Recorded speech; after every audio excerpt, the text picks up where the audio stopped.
ಪರಲೋಕದವುಗಳ ಕಡೆಗೆ ನೋಡುವಂತೆ ನಿಮ್ಮ ಆತ್ಮಗಳನ್ನು ವಾಕ್ಯದಲ್ಲಿ ಬಲಪಡಿಸುವ ಅನುದಿನದ ಧ್ಯಾನ.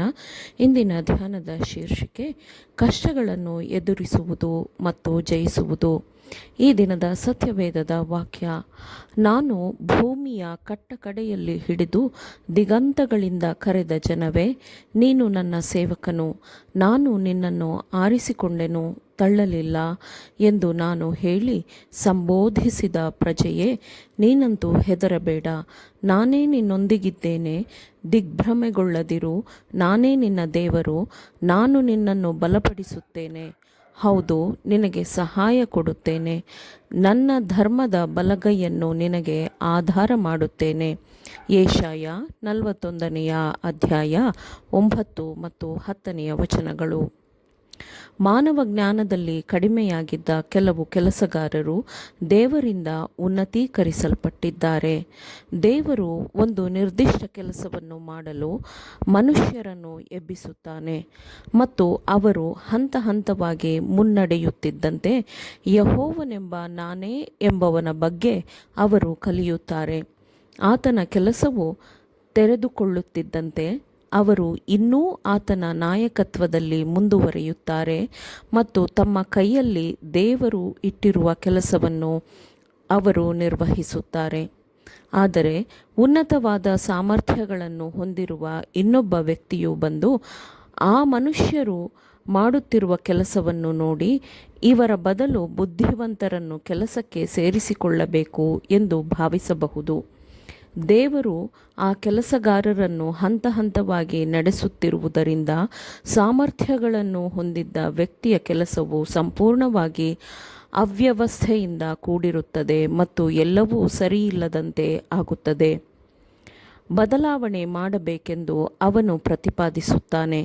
ಕೆಲಸಗಾರರು ತಮ್ಮ ಕೆಲಸವನ್ನು ಮುಂದುವರೆಸಲು ಪ್ರಯತ್ನಿಸುವಾಗ ಅವರು ದೊಡ್ಡ ತಪ್ಪನ್ನು ಮಾಡುತ್ತಿದ್ದಾರೆ ಎಂದು ಅವರು ಅಂದುಕೊಳ್ಳುವಂತೆ ಮಾಡುತ್ತಾರೆ. ಆದರೆ ದೇವರು ಮನುಷ್ಯನು ಆಲೋಚಿಸುವಂತೆ ಯೋಚಿಸುವುದಿಲ್ಲ.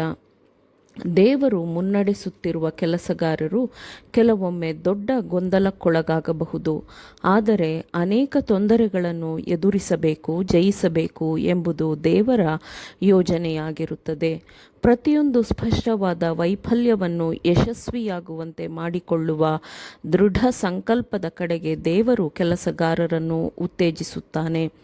ಅವರು ತಮ್ಮ ಹಾದಿಯಲ್ಲಿ ಬೆಳಗುತ್ತಿರುವ ಬೆಳಕಿನಲ್ಲಿ ನಡೆಯಲು ದೃಢವಾದ ಸಂಕಲ್ಪವನ್ನು ಹೊಂದಿಕೊಳ್ಳುತ್ತಾರೆ ಮತ್ತು ಅನೇಕ ಅಡೆತಡೆಗಳನ್ನು ಎದುರಿಸುತ್ತಿದ್ದರೂ ನಾನು ಸೋತು ಹೋಗುವುದಿಲ್ಲ ಮತ್ತು ನಿರುತ್ಸಾಹಗೊಳ್ಳುವುದಿಲ್ಲ ಎಂದು ಅವರು ದೃಢತೆಯಲ್ಲಿ ಇರುತ್ತಾರೆ. ತಮಗೆ ಎದುರಾಗುವ ಗೊಂದಲಗಳು ಮತ್ತು ಅಡೆತಡೆಗಳಿಂದಾಗಿ ಮನುಷ್ಯರು ಆಗಾಗ್ಗೆ ಪ್ರಾರ್ಥಿಸುತ್ತಾರೆ, ದುಃಖಿಸುತ್ತಾರೆ, ಅಳುತ್ತಾರೆ. ಆದರೆ ಅವರು ಗೊಂದಲಗಳು ಮತ್ತು ಅಡೆತಡೆಗಳನ್ನು ಎದುರಿಸುವುದು ದೇವರ ಉದ್ದೇಶವಾಗಿದೆ ಮತ್ತು ಅವರು ತಮ್ಮ ಆತ್ಮವಿಶ್ವಾಸವನ್ನು ಮೊದಲಿನಿಂದ ಕೊನೆಯವರೆಗೂ ಕಾಪಾಡಿಕೊಂಡು ದೇವರ ಕೆಲಸವನ್ನು ಮುಂದುವರೆಸಲು ದೃಢನಿಶ್ಚಯ ಮಾಡಿಕೊಂಡಿದ್ದರೆ ದೇವರು ಅವರ ಮಾರ್ಗವನ್ನು ಸ್ಪಷ್ಟಪಡಿಸುತ್ತಾನೆ. ಅವರು ನಿರಂತರವಾಗಿ ದುಸ್ತರವಾದ ತೊಂದರೆಗಳ ವಿರುದ್ಧ ಹೋರಾಡುತ್ತಿರುವಾಗ ಅವರಿಗೆ ಯಶಸ್ಸು ಲಭಿಸುತ್ತದೆ ಮತ್ತು ಯಶಸ್ಸಿನೊಂದಿಗೆ ಅತ್ಯಂತ ದೊಡ್ಡ ಸಂತೋಷವೂ ಸಿಗುತ್ತದೆ. ವಿನಮ್ರರಾದ ಪಶ್ಚಾತ್ತಾಪಪಟ್ಟ ಮನುಷ್ಯರನ್ನು ಅಮೂಲ್ಯವಾದ ಕೆಲಸಗಾರರನ್ನಾಗಿ ದೇವರು ಸಿದ್ಧಪಡಿಸುತ್ತಿದ್ದಾನೆ. ಮಾನವ ಜ್ಞಾನವು ವಿವರಿಸಲು ಸಾಧ್ಯವಾಗದ ಅನುಭವವನ್ನು ದೇವರು ಅವರಿಗೆ ನೀಡುತ್ತಿದ್ದಾನೆ. ದೇವರು ತನ್ನ ಜ್ಞಾನದಿಂದ ಅವರ ಮನಸ್ಸುಗಳ ಮೇಲೆ ಕೆಲಸ ಮಾಡುತ್ತಾನೆ. ಅನಿರೀಕ್ಷಿತವಾಗಿ ಆಗುವ ಕೆಲವು ತಪ್ಪುಗಳನ್ನು, ಅಂದರೆ ಮಾನವ ಜ್ಞಾನವು ಗ್ರಹಿಸಲು ಸಾಧ್ಯವಿಲ್ಲದ ತಪ್ಪುಗಳನ್ನು ಅನುಮತಿಸಲಾಗಬಹುದು. ದೇವರಿಗೆ ದೊಡ್ಡ ಮಹಿಮೆ ಉಂಟಾಗುತ್ತದೆ. ದೇವರು ತನ್ನ ಚಿತ್ತದಂತೆಯೇ ತನ್ನ ಕೆಲಸವನ್ನು ಸಾಧಿಸುತ್ತಾನೆ. ದೇವರು ಮನುಷ್ಯನ ಯೋಚನೆಗಳನ್ನು ಪರಿಗಣಿಸುವುದಿಲ್ಲ, ತನ್ನ ಯೋಜನೆಗಳನ್ನು ನೆರವೇರಿಸುತ್ತಾನೆ. ಮನುಷ್ಯನ ಶ್ರದ್ಧೆ ಮತ್ತು ಪ್ರಾಮಾಣಿಕತೆಗೆ ಅನುಗುಣವಾಗಿ ದೇವರು ತನ್ನ ಕೆಲಸದಲ್ಲಿ ತನ್ನ ಬಲವನ್ನು ಅವರಿಗೆ ಕೊಟ್ಟು ನಡೆಸುತ್ತಾನೆ. ದೇವರು ತಾನು ಮಾಡುವ ಎಲ್ಲದರಲ್ಲೂ ತನ್ನೊಂದಿಗಿನ ಸಹಕೆಲಸಗಾರರ ಅತ್ಯುನ್ನತ ಒಳಿತಿಗಾಗಿಯೇ ದೇವರು ಯೋಜಿಸುತ್ತಾನೆ, ಅದನ್ನೇ ಬಯಸುತ್ತಾನೆ. ಆಮೇನ್. ದೇವರ ವಾಕ್ಯಗಳನ್ನು ಶ್ರದ್ಧೆಯಿಂದ ಆಲಿಸುವವರು ಮಾತ್ರವೇ ಆಗಿರದೆ ಪಾಲಿಸುವವರೂ ಆಗಬೇಕೆಂದು ನಿಮ್ಮನ್ನು ಉತ್ತೇಜಿಸುತ್ತೇನೆ.